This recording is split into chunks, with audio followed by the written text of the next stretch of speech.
नमस्कार दोस्तों, स्वागत है आपका हमारे YouTube चैनल जरधारी क्लासेस में। दोस्तों, इंडियन हिस्ट्री का आज ये 33वां लेक्चर है और हम यहाँ पे इंडियन हिस्ट्री में मुगल शासन के बारे में चर्चा कर रहे थे।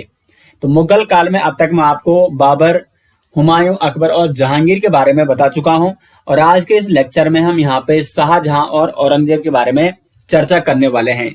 तो शाहजहां और औरंगजेब से जितने भी प्रश्न एग्जाम में पूछे जा सकते हैं वो सारे के सारे हम यहाँ पे कवर करने वाले हैं। तो शुरू करते हैं दोस्तों आज का लेक्चर। सबसे पहले शाहजहां के बारे में चर्चा करेंगे। शाहजहां का शासनकाल 1627 से लेकर 1657 तक रहा। 1627 से पहले जो शाहजहां का इतिहास है वो मैंने जब जहांगीर के बारे में आपको बताया था तो वहां पर मैंने इसके बारे में चर्चा की थी। अब बात करेंगे अगर 1627 से लेकर 1657 तक की। उससे पहले देख लेते हैं कि शाहजहां का जो जन्म हुआ था वो 5 जनवरी 1592 को लाहौर में हुआ था और शाहजहां के पिता का नाम था जहांगीर और माता का नाम था जगत गोसाई। जगत गोसाई जो कि जोधपुर के शासक उदय सिंह की पुत्री थी, इसका विवाह जहांगीर के साथ हुआ था और जगत गोसाई से जहांगीर को कौन सा पुत्र प्राप्त हुआ? शाहजहां। जगत गोसाई को मल्लिका ए जहान भी कहा गया। मल्लिका ए जहान किसे कहा गया है? तो जगत गोसाई को कहा गया है मल्लिका ए जहान। राज्य अभिषेक की बात करें तो शाहजहां का राज्य अभिषेक होता है 4 फरवरी 1628 को आगरा में। कहाँ होता है इसका राज्य अभिषेक? आगरा में, क्योंकि 1627 में लाहौर में जहांगीर की मृत्यु हो चुकी थी और जहांगीर को कहाँ दफनाया गया था? लाहौर में शाहदरा में क्या है? जहांगीर का मकबरा है। तो ये सब मैं आपको पिछली वीडियो में बता चुका हूं। तो इस प्रकार से शाहजहां का यहाँ पे 4 फरवरी 1628 को राज्य अभिषेक किया गया। अब हम यहाँ पे देखते हैं कि शाहजहां के शासनकाल में कौन कौन सी महत्वपूर्ण घटनाएं घटी। शाहजहां के निर्माण कार्यों के लिए शाहजहां को जाना जाता है, लेकिन शाहजहां के शासनकाल में जो सबसे महत्वपूर्ण घटनाएं थी वो थी उत्तराधिकारी युद्ध। शाहजहां के अगर हम पुत्रों की बात करें तो शाहजहां के 4 पुत्र थे। 4 पुत्र थे दोस्तों शाहजहां के। कौन कौन थे? एक था दारा शिकोह। दारा शिकोह ये शाहजहां का पुत्र था और ये सर्वाधिक विद्वान पुत्र था शाहजहां का। इसने उपनिषद, भगवत गीता और रामायण का अनुवाद फारसी में कराया था। और जो शाहजहां ने अपना उत्तराधिकारी नियुक्त भी किसको किया था? दारा शिकोह को नियुक्त किया था। इसका दूसरा पुत्र था शाह शुजा। उसके बाद एक औरंगजेब था इसका पुत्र और एक अन्य पुत्र था इसका जिसका नाम था मुराद। तो ये 4 पुत्र थे शाहजहां के और चारों पुत्रों के मध्य दोस्तों आपस में संघर्ष होता है राजगद्दी के लिए। उत्तराधिकारी युद्ध इसे कहा गया है। सबसे पहले बात करें 1657 की बात है। ये 1657 में शाहजहां के बीमार पड़ने की खबर आती है और चारों पुत्रों के मध्य उत्तराधिकारी युद्ध शुरू हो जाता है। चारों पुत्रों के मध्य संघर्ष शुरू हो जाता है। शाहजहां ने देखा चारों पुत्रों के मध्य संघर्ष हो रहा है तो उसने क्या किया? दारा शिकोह को अपना उत्तराधिकारी नियुक्त कर दिया। इसके बाद यहाँ पे उत्तराधिकारी युद्ध प्रारंभ हो जाता है। सबसे सर्वप्रथम जो युद्ध होता है उत्तराधिकारी युद्ध में बहादुरगढ़ का युद्ध होता है और ये युद्ध होता है 1658 ईस्वी में। किस किस के मध्य? तो शाह शुजा और दारा शिकोह के मध्य। दारा शिकोह के साथ थी शाही सेना, क्योंकि दारा शिकोह अब क्या है? ये उत्तराधिकारी बन चुका है। तो दारा शिकोह और दारा शिकोह के साथ शाहजहां भी था और शाही सेना भी दारा शिकोह के साथ थी। और सर्वप्रथम इस पर आक्रमण कौन करता है? शाह शुजा करता है। लेकिन इसका परिणाम क्या निकलता है? शाह शुजा यहाँ पे पराजित हो जाता है। उसके बाद दूसरा युद्ध होता है धर्मट का युद्ध। महत्वपूर्ण प्रश्न ये पूछा जाता है कि धर्मट का युद्ध कब हुआ? 15 सितंबर 1658 ईस्वी को। और ये धर्मट का युद्ध होता है शाही सेना और औरंगजेब के मध्य। शाही सेना यानी जिसका नेतृत्व कौन कर रहा था? दारा शिकोह, जो कि जिससे शाहजहां ने अपना उत्तराधिकारी नियुक्त किया था। तो दारा शिकोह और औरंगजेब के मध्य धर्मट का युद्ध होता है 15 सितंबर 1658 को। और औरंगजेब के साथ यहाँ पे कौन था? मुराद था। मुराद की सेना ये औरंगजेब के साथ यहाँ पे मुराद और औरंगजेब की सेना यहाँ पे संयुक्त रूप से लड़ी थी धर्मट के युद्ध में। परिणाम क्या निकलता है, तो यहाँ पे दारा शिकोह पराजित हो जाता है। तो प्रथम बार औरंगजेब ने किस युद्ध में दारा शिकोह को यहाँ पे पराजित कर दिया है, धर्मट के युद्ध में। उसके बाद एक दूसरा युद्ध होता है सामूगढ़ का युद्ध। सामूगढ़ का युद्ध लड़ा गया 29 मई 1658 ईस्वी को। सामूगढ़ के युद्ध में महत्वपूर्ण घटना क्या होती है, शाहजहां को बंदी बनाया जाता है। शाहजहां को बंदी किस युद्ध में बनाया गया था, तो वो बनाया गया था सामूगढ़ के युद्ध में। किसके द्वारा, औरंगजेब के द्वारा। सामूगढ़ का युद्ध 29 मई 1658 को दारा शिकोह और औरंगजेब के मध्य ये दूसरा युद्ध था, सामूगढ़ का युद्ध। इसका परिणाम क्या था, इसमें दारा शिकोह पुनः पराजित हो जाता है और औरंगजेब ने अपने पिता यानी शाहजहां को भी बंदी बना दिया इस युद्ध के बाद। उसके बाद जो नेक्स्ट युद्ध लड़ा जाता है वो है खजुआ का युद्ध। अब खजुआ का युद्ध होता है औरंगजेब और शाह शुजा के मध्य। देखो, शाह शुजा जिसने प्रथम आक्रमण किया था दारा शिकोह के साथ, लेकिन वहां पे भी ये पराजित हो गया था। लेकिन अब उत्तराधिकारी की रेस में कौन आगे है, वो है औरंगजेब, क्योंकि औरंगजेब ने यहाँ पे दारा शिकोह को 2 बार पराजित कर दिया। फिर यहाँ पे औरंगजेब का विरोध अब कौन करता है, शाह शुजा करता है, और शाह शुजा और औरंगजेब के मध्य खजुआ का युद्ध लड़ा जाता है जनवरी 1659 ईस्वी में। और इसका परिणाम क्या निकलता है, शाह शुजा इसमें भी पराजित हो जाता है। और उसके बाद जो उत्तराधिकारी का अंतिम युद्ध था, उत्तराधिकारी का अंतिम युद्ध कौन था, वो था देवराय का युद्ध, जो कि अप्रैल 1659 ईस्वी में लड़ा जाता है। और ये उत्तराधिकारी का अंतिम युद्ध था, क्योंकि इस युद्ध में दारा शिकोह और औरंगजेब के मध्य जब ये युद्ध लड़ा जाता है तो औरंगजेब दारा शिकोह की हत्या कर देता है। इस्लाम धर्म की अवहेलना करने के अपराध में औरंगजेब ने अपने भाई दारा शिकोह की हत्या कर दी। तो देवराय का युद्ध जो कि उत्तराधिकारी का अंतिम युद्ध था, और इस प्रकार से औरंगजेब मुगल वंश का शासक बन जाता है शाहजहां के बाद।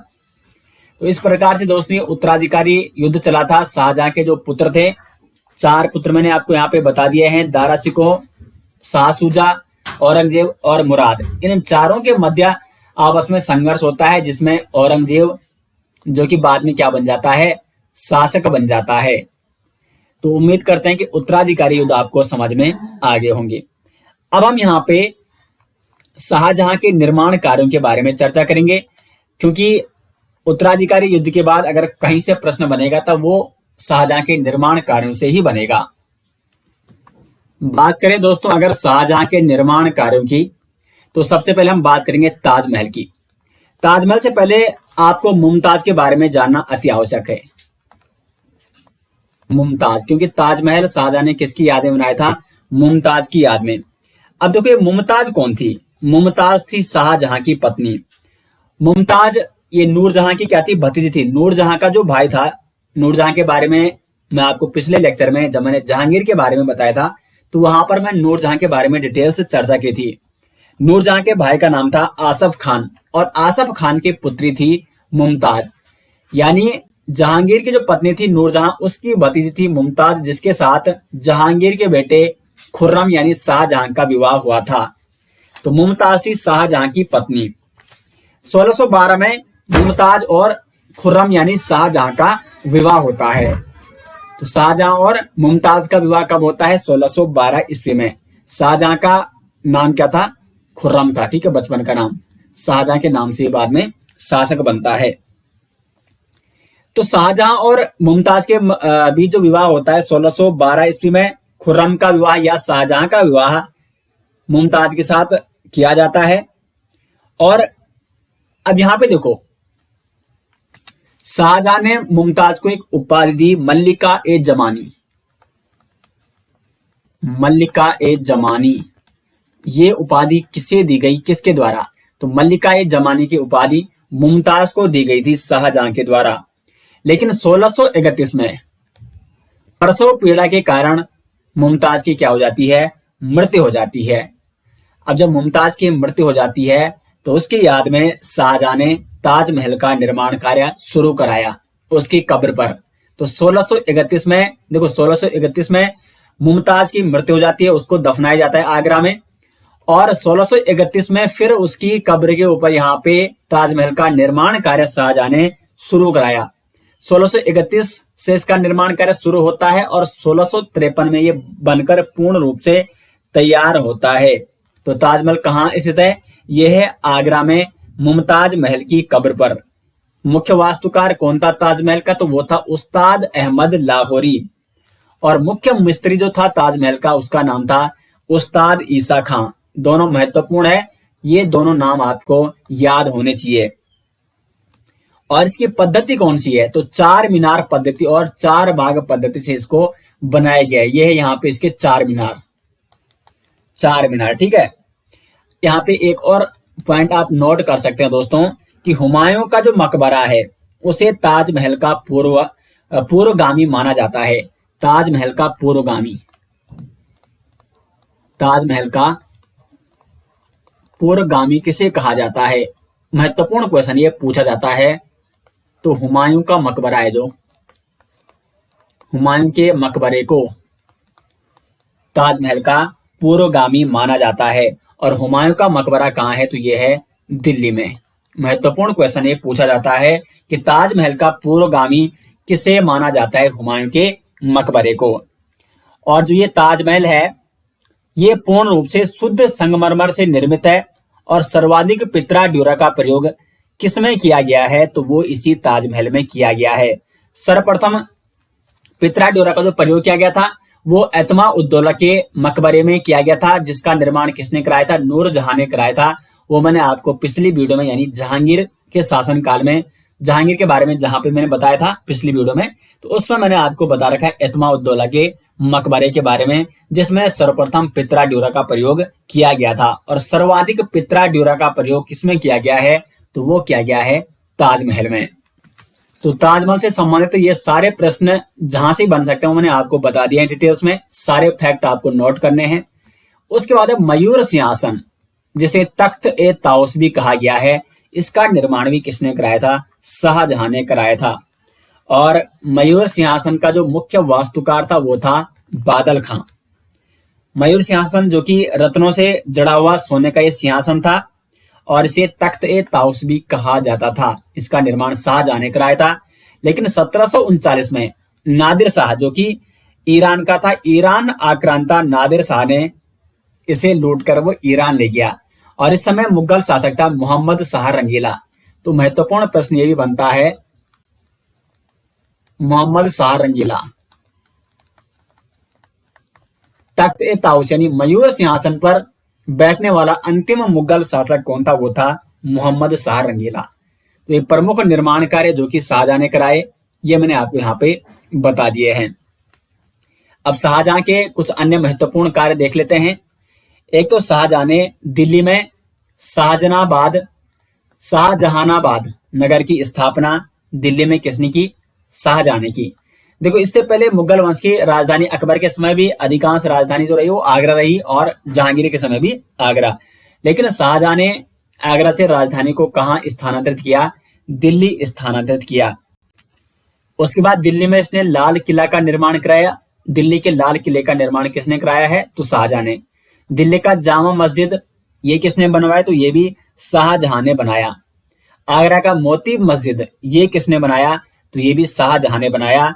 और एक प्रश्न बनता है कि आगरा का जामा मस्जिद,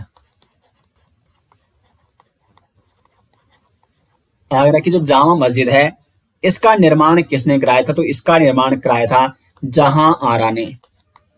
जहां आरा कौन थी? ये थी शाहजहां की पुत्री जहां आरा। तो इसने आगरा के जामा मस्जिद का निर्माण कराया था। और दिल्ली के जामा मस्जिद का निर्माण ये शाहजहां ने कराया था। लेकिन आगरा का जो जामा मस्जिद है उसका निर्माण जहां आरा ने कराया।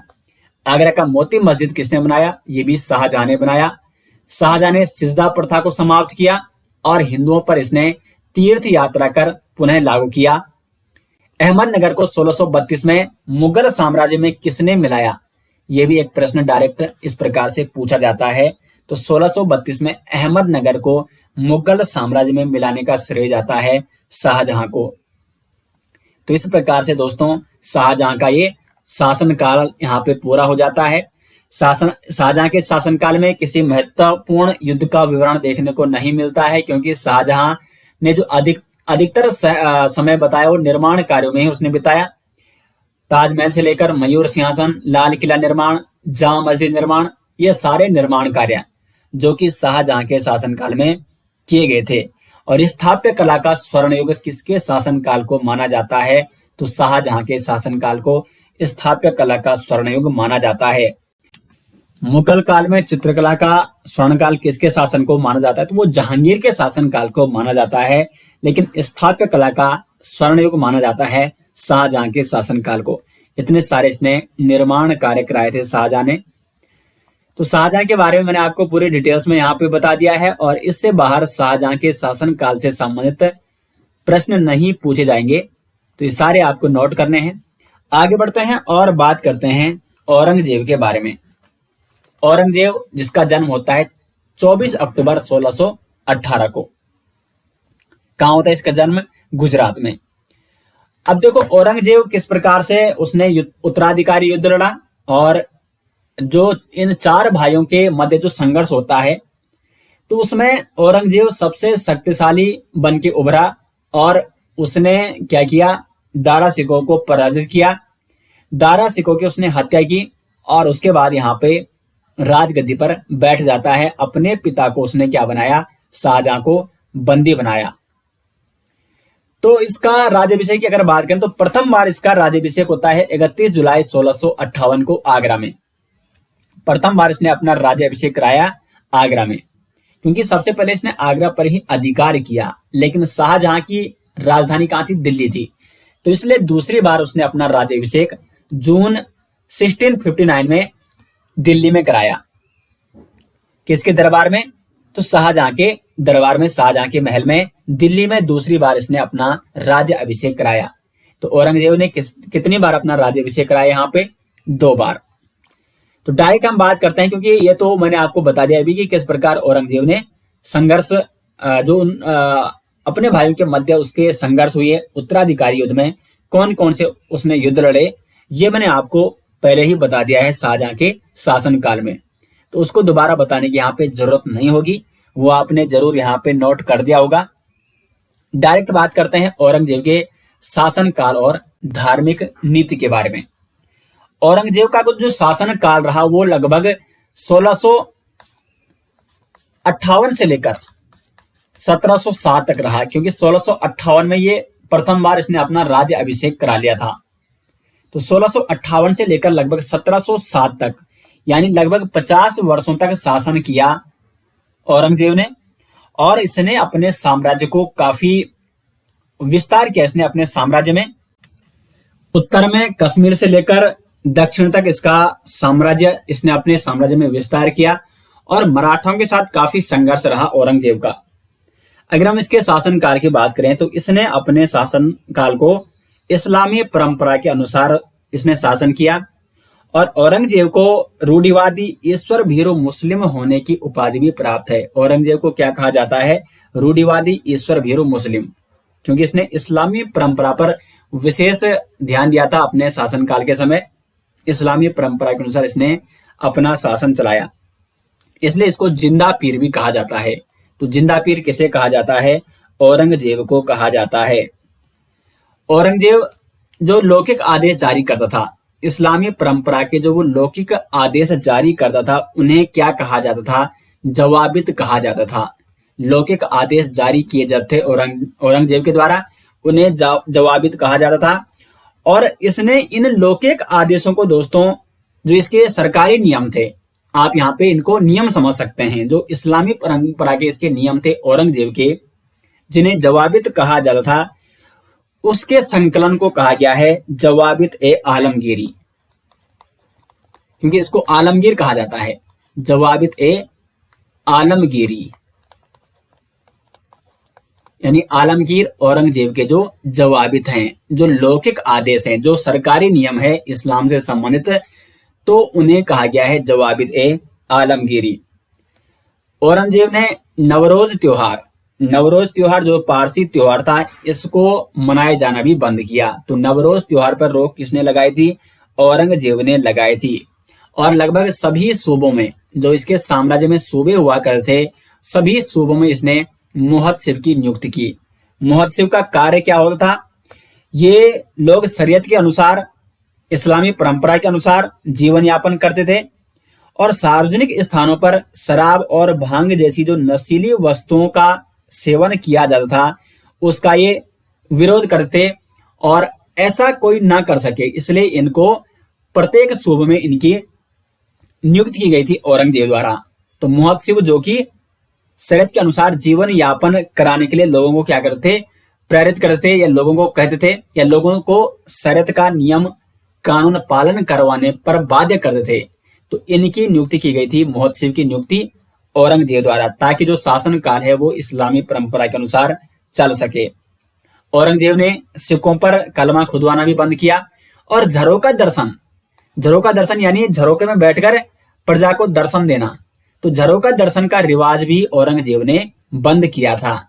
जैसे कि अकबर के शासनकाल में आप देखते हैं झरोका दर्शन प्रथा, जहांगीर के शासनकाल में देखने को मिलती है, लेकिन औरंगजेब ने इस प्रथा को विरोध किया इसका और इसको बंद किया। तो झरोका दर्शन प्रथा किसने बंद की? औरंगजेब ने।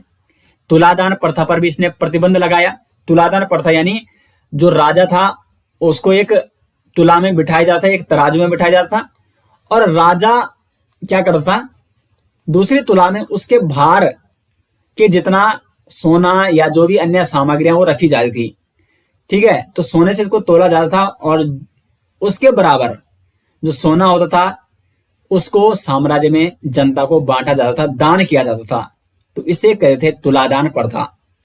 राजा के बराबर दान, जो राजा के बराबर जो तुलादान है उसको क्या करना है, साम्राज्य में उसका दान करना, प्रजा में उसका दान करना। तो बहुत सारे मुगल शासक ऐसा करते थे।